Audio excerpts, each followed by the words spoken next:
Assalamualaikum warahmatullahi wabarakatuh.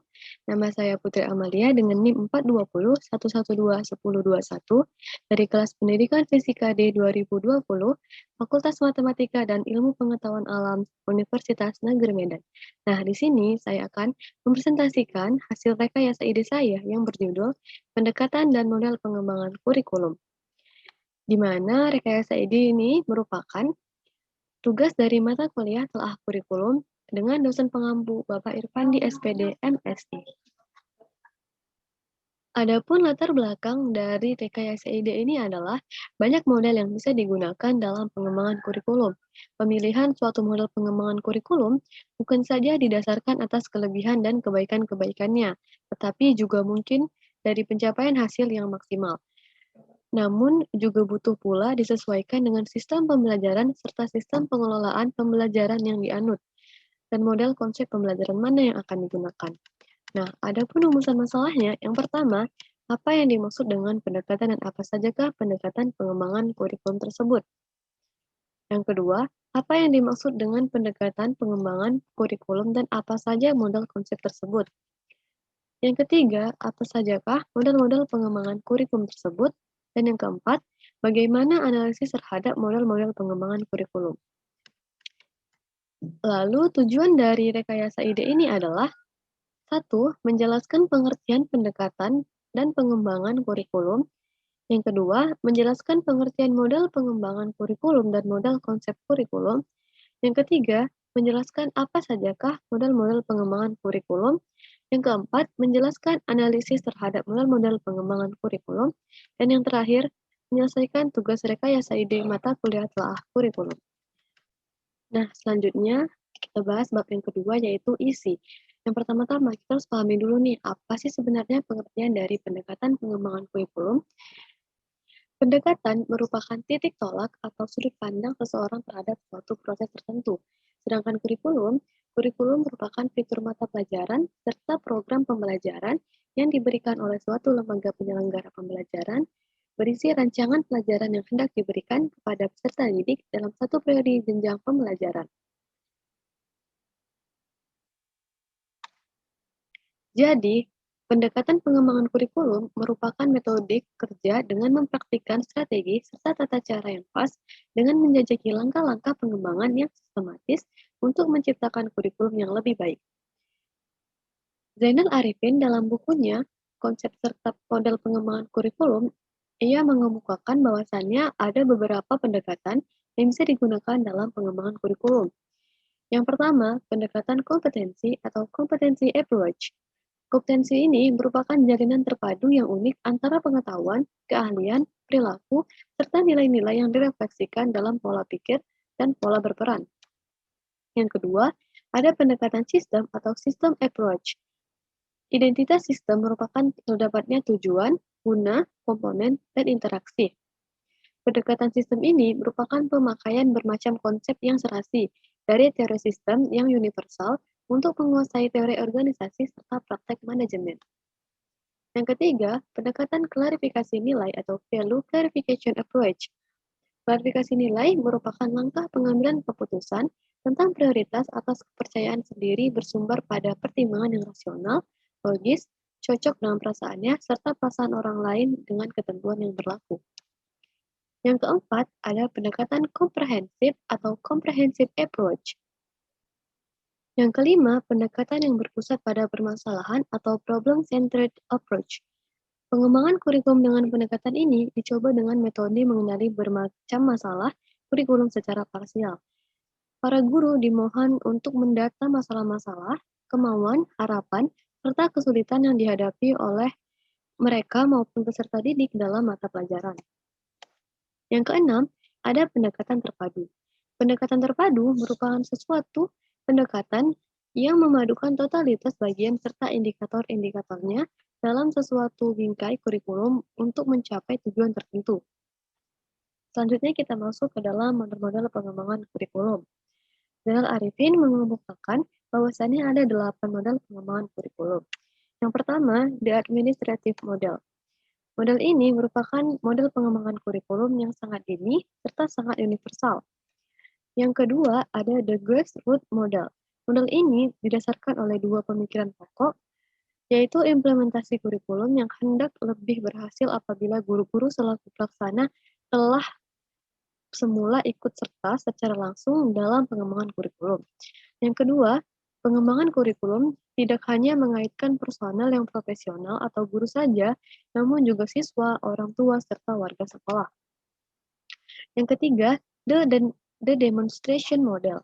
Model ini dibesarkan untuk menghadirkan suatu inovasi kurikulum dalam skala kecil. Dan yang keempat ada Becomes System Model. Sistem ini dirumuskan oleh Graham Becomes. Yang kelima ada Tabas Interpret Model. Model ini diawali dengan melakukan eksperimen, diteorikan, setelah itu diimplementasikan. Yang keenam ada Rogers Interpersonal Relation Model. Model ini berasal dari seorang psikolog, Carl Rogers. Ia berasumsi bahwasannya kurikulum dibutuhkan dalam rangka meningkatkan orang yang terbuka, luwes, dan adaptif terhadap situasi pergantian. Yang ketujuh ada The Systematic Action Research Model. Tiga aspek utama yang dijadikan bahan pertimbangan dalam model ini yaitu ikatan antar manusia, organisasi sekolah, serta warga dan otoritas ilmu. Yang terakhir atau yang kedelapan ada Emerging Technical Model. Model teknologis ini terdiri dari tiga alterasi model, yaitu model analisis tingkah laku, model analisis sistem, dan model bersumber pada visi. Lalu kita masuk ke pembahasan yang berikutnya, yaitu identifikasi kasus pengembangan kurikulum, di mana pembahasan kali ini adalah kunci utama atau hal yang paling penting dalam rekayasa ide ini.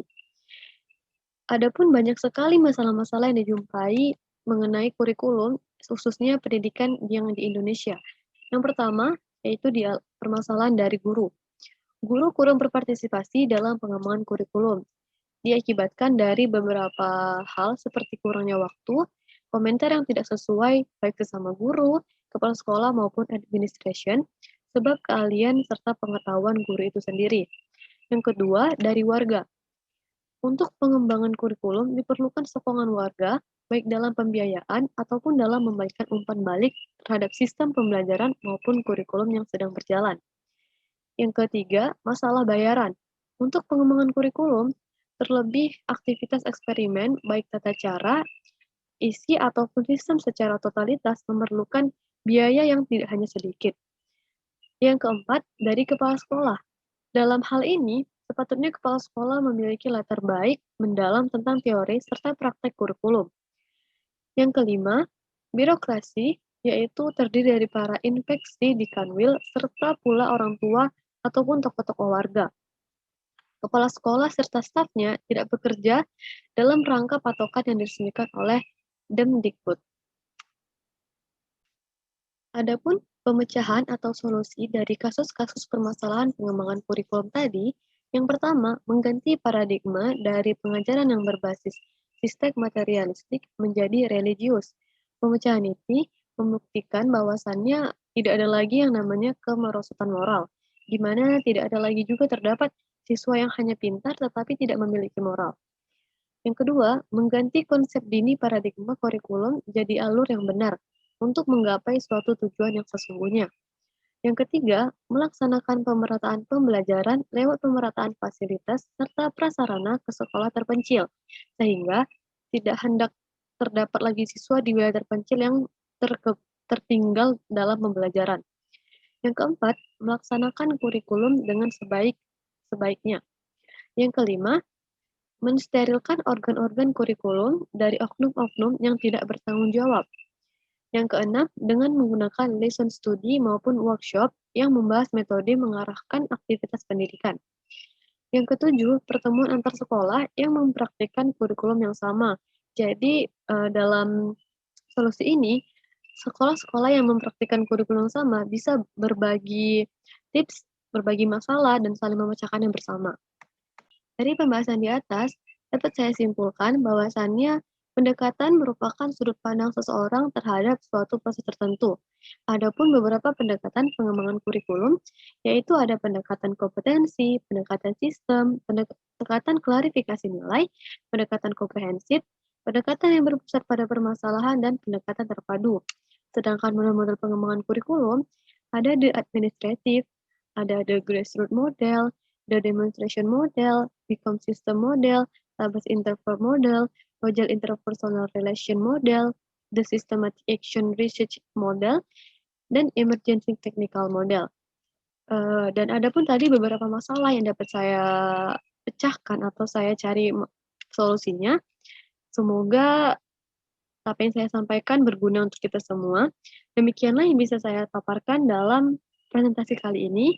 Untuk kepentingan kita bersama, saya selaku penulis memohon maaf apabila ada kesalahan, dan saya sangat mengharapkan kritik dan saran yang sangat membangun untuk saya lebih baik ke depannya. Demikianlah presentasi dari saya. Saya akhiri dengan Assalamualaikum warahmatullahi wabarakatuh.